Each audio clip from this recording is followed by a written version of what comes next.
اس پورے جو ان کا پہلا جو چیپٹر ہے، اس پہلے چیپٹر میں یعنی الجملۃ و احکامھا میں جو سب سے پہلا مسئلہ انہوں نے بیان کیا ہے وہ ہے جملہ کی تشریح.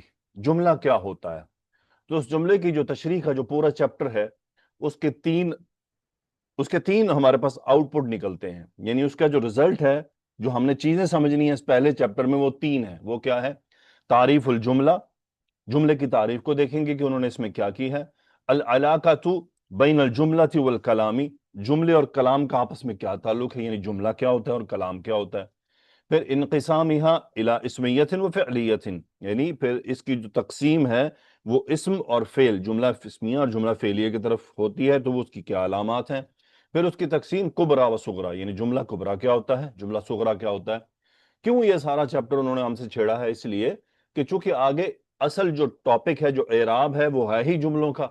یہ کتاب ہی جملوں کے اعراب کے بارے میں ہے. تو اس لیے انہوں نے سب سے پہلے جملے کو ہمیں سمجھایا ہے کہ ہم یہ سمجھ لیں کہ جملہ اٹ سیلف کیا ہوتا ہے. جو پہلا انہوں نے ہمارے ساتھ مسئلہ جس کی تشریح ہمارے ساتھ کر رہے ہیں وہ ہے شرح الجملہ، جملے کی تشریح. کیا لکھتے ہیں وہ؟ پہلے ہم اس کو دیکھ لیں، پھر میں آپ کے سامنے اس کو مزید واضح کرتا ہوں. وہ کہتے ہیں المسألۃ الاولی فی شرحها اعلم ان اللفظ المفید یسمى کلاما نعنی بالمفید ما يحسن السکوت علیہ وان الجملة اعم من الکلام فکل کلام جملة ولا ينعکس. الا ترى ان نحو قام زید من قولک ان قام زید قام امر یسمى جملة ولا یسمى کلاما لانه لا يحسن السکوت علیہ. اب ہم ذرا اس مسئلے کو تھوڑا سا اوپن کریں. پہلی چیز انہوں نے کلام کی ڈیفینیشن دی ہے. کلام کیا ہوتا ہے؟ اللفظ المفید یسمى کلاما. لفظ کیا ہوتا ہے؟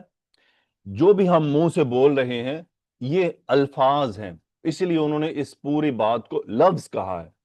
اب جیسے جیسے ہم ارتقاء کرتے ہیں عربک لینگویج میں، ڈیفینیشنز ایکسپینڈ ہوتی جاتی ہیں. یعنی مختصر لفظ بڑے میننگ رکھتے ہیں. مثلا آپ عامر سہیل صاحب کی کتاب حافظہ اللہ کی لسان القرآن لیں تو وہاں کیا ہوگا؟ لفظ کی ڈیفینیشن مختصر ہوگی، انتہائی مختصر، جو اس لیول کے اسٹوڈنٹ کو سمجھنی چاہیے. اگلے لیول پر جائیں گے کسی عربی گرامر کی کتاب میں تو انہوں نے اس لیول کی ڈیفینیشن کو لی ہوگی. لیکن جیسے جیسے ہم اپنے لیول ہمارے بڑھتے جائیں گے، ہم کتاب کی لیول کتاب کی لیول بڑھتے جائیں گے، تو وہ جو کتاب کے اندر جو عالم ہوگا وہ اس لیول کی ڈیفینیشن دے گا. تو یہاں چونکہ بڑے بڑے باتیں ہیں تو انہوں نے اس لیے جو لفظ استعمال کیا، یہ تشریح طلب ہے. یہاں انہوں نے یہ کیوں لیا ہے؟ اللفظ المفید یسمى کلاما. تو کہہ رہے ہیں کہ فائدے والا جو لفظ ہوتا ہے، یہ مفید، فائدہ دینے والا، فائدہ پہنچانے والا جو لفظ ہوتا ہے وہ کلام کہلاتا ہے. اب یہاں لفظ سے مراد کیا ہے اور مفید لفظ سے مراد یہ ہے منہ سے نکلنے والی باتیں، ملفوظ، یعنی جو آواز بھی رکھتے ہوں اور جو سمجھ بھی آتے ہو، واضح بھی ہوں. مثلا میں کر رہا ہوں، اب یہ بھی تو آواز ہے نا، لیکن یہ الفاظ نہیں ہے، یہ خالی آواز ہے، تو اس لیے ہم ملفوظ نہیں کہہ سکتے، ملفوظ نہیں ہے. اب جو کچھ میں بول رہا ہوں یہ ملفوظ ہے، یعنی آواز بھی ہے اور ہر لفظ کے بعد میں رک بھی رہا ہوں. تو یہ بیسیکلی لفظ کی پھر آگے ڈیفینیشن بن جاتی ہے. لفظ کیا ہوتا ہے؟ یعنی آواز بھی نکل رہی ہے، کلمات واضح بھی ہیں، وہ بات واضح بھی ہے، حروف واضح بھی ہیں، میں جگہ جگہ رک بھی رہا ہوں. لیکن ایسی چیزیں بھی تو ہوتی ہیں نا، یعنی آپ ایک آواز لمبی سے نکالیں اور اس میں آپ رکیں بھی نہیں، تو وہ الفاظ تو نہیں ہوں گے. الفاظ میں ہم رکتے ہیں، یہ الفاظ کہلاتے ہیں. اب یہی وہ چیزیں جو مختلف کتابوں میں لکھی ہوئی ہیں، جن کو میں نے آپ کے سامنے آسانی سے کھولنے کی کوشش کی ہے. بہرحال مفید کیوں لائے ہیں یہاں پر؟ یہ مفید لفظ بہت اہم ہے. مفید ایسی چیز، یعنی ایسا لفظ جو فائدہ، اور فائدہ کیسا پہنچائے؟ تام فائدہ ہو. فائدہ ناقص بھی ہو سکتا ہے، فائدہ تام بھی ہوتا ہے. یہ ابھی ہم آگے میں آپ کو ایگزامپلز کے ساتھ واضح کروں گا. تو وہ کہتے ہیں ایسی بات کلام کہلاتی ہے. مفید جس کی ڈیفینیشن انہوں نے اپنی کتاب میں دی ہے ما یحسن السکوت علیہ، لیکن اس کی اور ڈیفینیشن بھی ہے، وہ بھی میں ابھی آپ کو دکھاتا ہوں. تو ما یحسن السکوت علیہ یعنی ایسا مفید لفظ، فائدہ دینے والا، جس پر خاموشی اختیار کر لی جائے. یعنی چاہے وہ بولنے والے کی طرف سے خاموشی ہو جائے یا سننے والے کی طرف سے خاموشی ہو جائے یا دونوں طرف سے خاموشی ہو جائے. بعض علماء کے نزدیک اس کی اصل وضاحت یہ ہے کہ بولنے والا خود ہی خاموش ہو جائے، یعنی وہ مفید لفظ ادا کرنے کے بعد خاموش ہو جائے، مزید اسے کسی بات کی ضرورت نہ پڑے. ایسی بات کو مفید لفظ کہا جاتا ہے اور وہی کلام کہلاتا ہے. مثلا میں آپ کے سامنے یہ لکھی ہے چیزیں، زید، طبیب، حل. اب یہ کیا ہے؟ یہ کلمات ہیں. کیا یہ الفاظ نہیں ہیں؟ بالکل الفاظ ہیں. کیا یہ الفاظ فائدۃ تامہ دے رہے ہیں؟ نہیں، یہ فائدہ تامہ نہیں ہے. مفید تو ہیں اپنے اندر. زیدن کا مطلب زید ہے، طبیبن کا مطلب ڈاکٹر ہے، حل کا مطلب ہے کیا، لیکن یہ مفید نہیں ہے، مفید تام نہیں ہے. کیوں مفید نہیں ہے؟ یہاں کے حساب سے مفید نہیں اور نہ ہی یہ کلام ہے. کیوں کلام نہیں ہے؟ دیکھیں، عربک لینگویج میں مفید لفظ سے مراد ایسا جملہ جو مسند اور مسند الیہ پر مشتمل ہو اور اس کو بولنے کے بعد اس کے بولنے والا خاموش ہو جائے، وہ مفید لفظ ہوتا ہے. میں اگزامپل دیتا ہوں مزید آگے. تو یہ جو زید طبیب حل ہے، یہ الفاظ ہیں، نہ ہی یہ جملہ ہے، نہ ہی یہ کلام ہے. زید طبیب، ہاں جی، کیا یہ لفظ مفید ہے؟ بالکل یہ لفظ مفید ہے. کیسے لفظ مفید ہے؟ اس میں ایک مسند ہے، ایک مسند الیہ ہے. عربک لینگویج میں جو کلام کی اصل ڈیفینیشن وہ یہ ہے کہ اللفظ المفید، یعنی اللفظ المفید کیا ہوتا ہے؟ ایسا لفظ جو مسند الیہ پر مشتمل ہو، یعنی پورا جملہ ہو. لیکن کیسے ہم کلام کہہ سکتے ہیں؟ آئیے دیکھتے ہیں. یہ جملہ مفیدہ تو ہے، یہ کلام بھی ہے. کیسے کلام ہے؟ کیوں کلام ہے؟ میں کہتا ہوں زید طبیب، زید ڈاکٹر ہے. اب یہ جملہ واضح ہے، اس کو مزید کسی تشریح کی ضرورت نہیں ہے. یہی وہ چیز ہے جو انہوں نے کہی ہے ما یحسن السکوت علیہ، ایسی بات جس پر خاموشی اچھی ہو. یعنی خاموش ہو جائے بندہ کہہ کے، اس کو آپ عیب نہیں لگا سکتے تو ہم چپ کیوں کر گئے. ابھی اس کی اگینسٹ ایگزامپل آئے گی تو آپ کو پتا چلے گا. میں کہتا ہوں حل زید طبیب. اب آپ غور کیجئے، کیا یہ جملہ مفیدہ ہے؟ یس، یہ جملہ مفیدہ ہے، لیکن جملہ مفیدہ تامہ نہیں ہے. کیوں تامہ نہیں ہے؟ کیونکہ یہ ما یحسن السکوت علیہ اس پہ نہیں ہے. یعنی اس کو حل زید طبیب، کیا زید ڈاکٹر ہے، نہ تو بولنے والا خاموش رہ سکتا ہے، نہ سننے والا جواب چاہیے. اب دیکھیں، جملہ تو ہے، مسند الیہ بھی موجود ہے، یعنی لغوی لحاظ سے گرامیٹیکل پوائنٹ آف ویو سے جملہ بالکل درست ہے، لیکن یہ ایسا مفید کلام نہیں ہے جس پر خاموش ہوا جائے. تو کلام عربی زبان میں ایسی چیز ہوتی ہے کہ جو مسند اور مسند الیہ پر مشتمل بھی ہو اور بات مکمل ہو، واضح ہو، مزید کسی قسم کی وضاحت کی ضرورت نہ ہو. یہاں پر یہ کلام نہیں ہے. کیوں کلام نہیں ہے؟ کیونکہ اس پر سکوت نہیں ہو رہا. کیونکہ ڈیفینیشن کیا ہے؟ اللفظ المفید یسمى کلاما، مفید لفظ کلام کہلاتا ہے. مفید لفظ کیا ہوتا ہے؟ جو مسند الیہ پر مشتمل ہو اور اس پر خاموشی اختیار کی جائے، یہ کلام ہوتا ہے. حل زید طبیب، یہ جملہ تو ہے، کلام نہیں ہے. کلام کیوں نہیں ہے؟ بات پوری نہیں ہے، بات پوری نہیں ہے. زید طبیب جملہ بھی ہے اور کلام بھی ہے، کیونکہ بات پوری ہے، خاموشی اختیار کی جا سکتی ہے. اور ایگزامپل لیتے ہیں، ذہب زید. اب ذہب زید یہ اللفظ المفید ہے. کیسے؟ اس کے اندر مسند بھی موجود ہے، مسند الیہ بھی موجود ہے، جملہ مفیدہ ہے، اور کیا ہے؟ یہ کلام بھی ہے. کیوں؟ کیونکہ اس پہ مزید وضاحت کی ضرورت نہیں ہے. ذہب زید، زید گیا، بس بات ختم. اس پہ جو سکوت ہے وہ اچھا ہے. مجھ سے کسی نے پوچھا زیب کی طرح، میں کہتا ہوں ذہب زید، بس بات ختم، میں نے بات پوری کر دی، میرا کلام مکمل ہو گیا. مثلا جملہ آتا ہے حل ذہب زید، کیا زید گیا. اب یہ کیا ہوا؟ یہ جملہ تو ہے لیکن مفیدہ نہیں ہے. کیوں مفیدہ؟ مفیدہ تامہ نہیں ہے. کیوں مفیدہ تامہ نہیں ہے؟ اس لیے کہ اس کے اندر مسند اور مسند الیہ تو موجود ہیں، لیکن یہ کلام نہیں ہے، بات پوری نہیں ہے، اس پر خاموشی اختیار نہیں کی جا سکتی. حل ذہب زید، کیا زید گیا. اب یہ جو بولنے والا ہے، اس کا مطلب ابھی اسے مزید کچھ چاہیے. تو اسے ہم کیا کہیں گے؟ لیست بکلام، یہ کلام نہیں ہے۔ تو اس چیپٹر کو کھولنے کے لیے انہوں نے سب سے پہلے ہمیں کلام کو سمجھانا چاہا ہے۔ یہی بات انہوں نے یہاں پر اپنے اس میں کتاب میں کی ہے۔ وہ کیا کہتے ہیں؟ ان الجملۃ اعم من الکلام، جملہ کلام کی نسبت عام ہے۔ وہ کہتے ہیں فکل کلام جملۃ، یعنی ہر جو کلام ہے وہ جملہ ہوتا ہے۔ جیسا کہ ہم نے کیا کہا؟ زید طبیب، یہ کلام ہے، ذہب زید یہ کلام ہے، اور یہ جملے بھی ہیں، یعنی نہ صرف یہ کلام ہے بلکہ جملہ ہے، یعنی جملۃ و کلام، جملۃ و کلام۔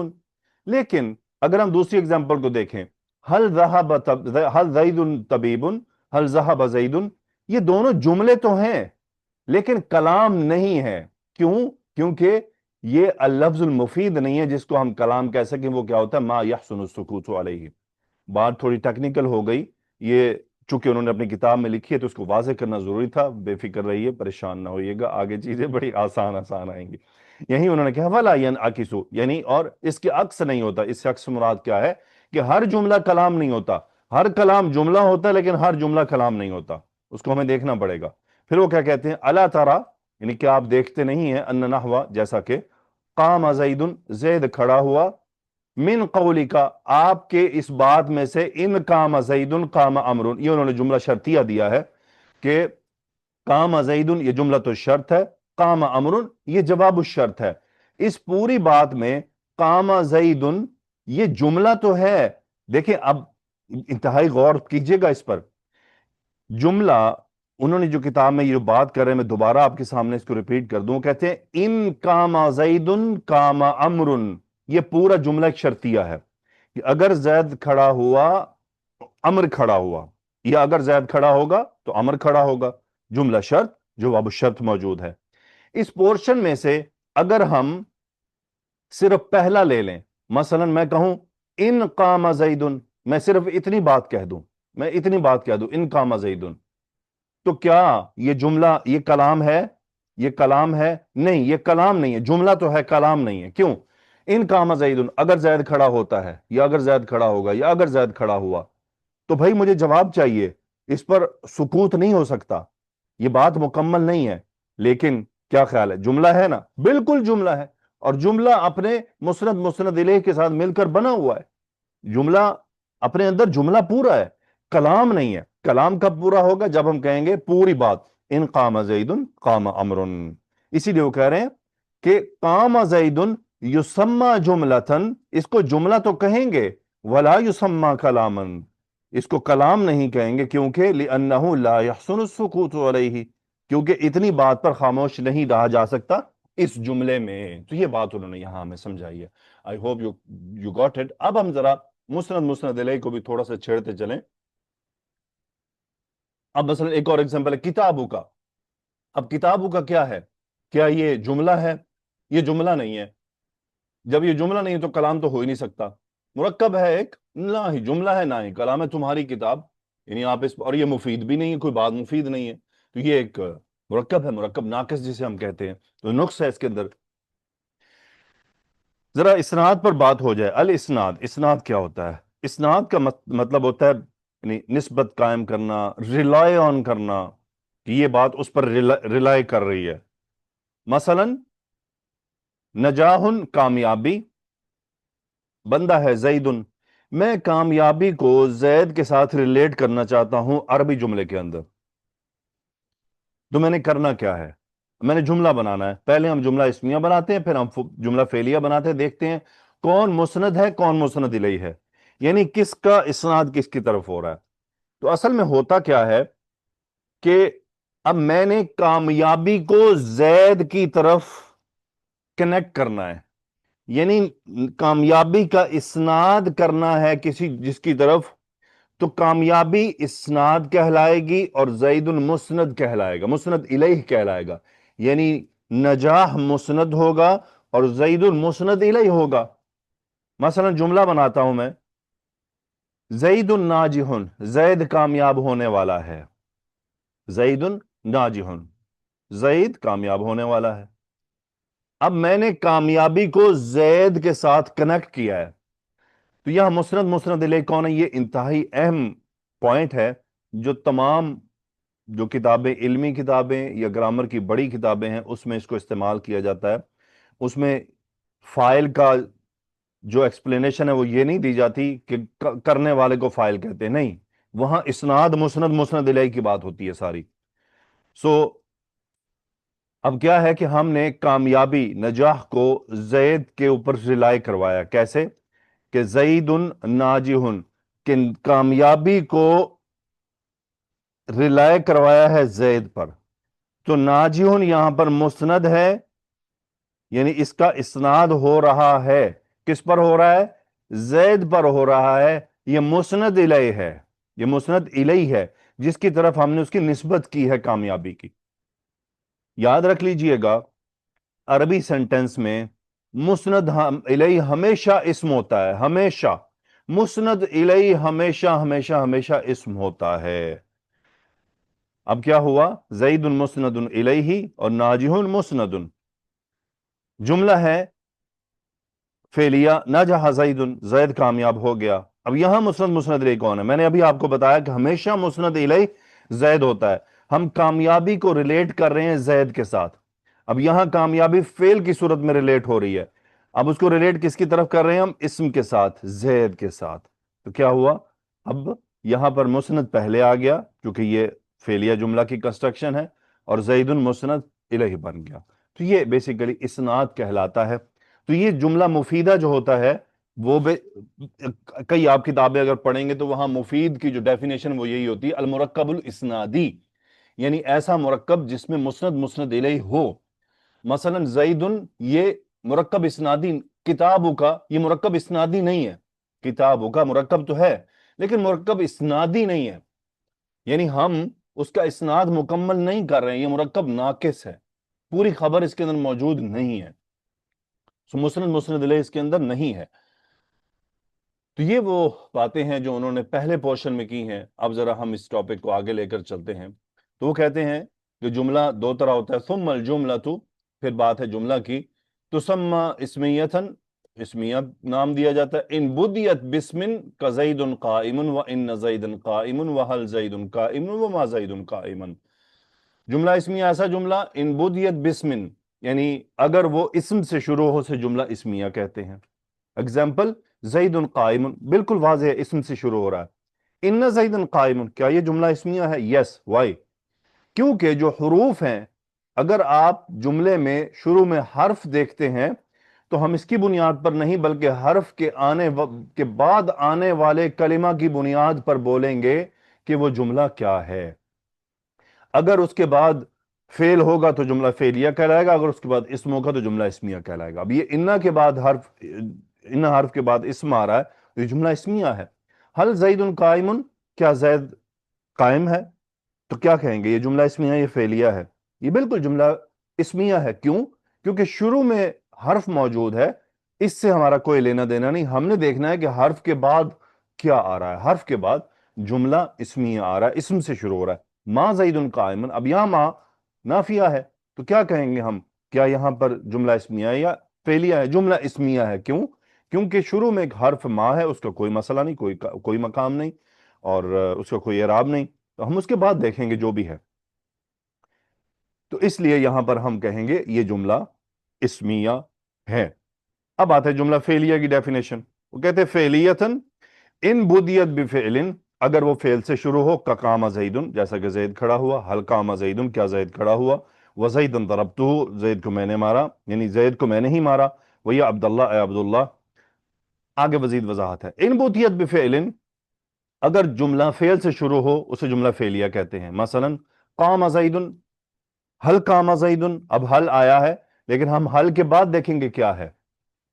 زیدن ضربتہ، اب آپ غور کر رہے ہیں کہ زیدن یہ جملہ اسم سے شروع ہو رہا ہے، لیکن آپ غور کر رہے ہیں کہ یہ اسم مرفوع نہیں، منصوب ہے. یہ جملہ اسمیہ نہیں ہے، یہ جملہ فعلیہ ہے. لیکن یہ منصوب کیوں ہوا ہے؟